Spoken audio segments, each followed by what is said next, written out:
திண்டுக்கல்லில் ஆன்லைன் வர்த்தகம் மூலம் வாலிபரிடம் ரூபாய் 39 லட்சம் மோசடி. பெங்களூருவைச் சேர்ந்த 2 பேர் கைது. சைபர் கிரைம் போலீசார் நடவடிக்கை.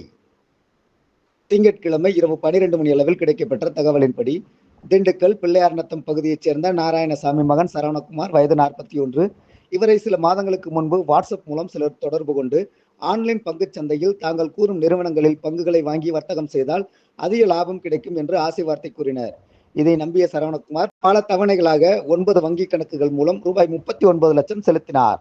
அதன் பிறகு ஆன்லைன் வர்த்தக இணையதளம் தானாக முடங்கியது. தான் ஏமாற்றப்பட்டது உணர்ந்த சரவணகுமார் திண்டுக்கல் மாவட்ட காவல் கண்காணிப்பாளர் பிரதீப் அவர்களிடம் புகார் அளித்தார்.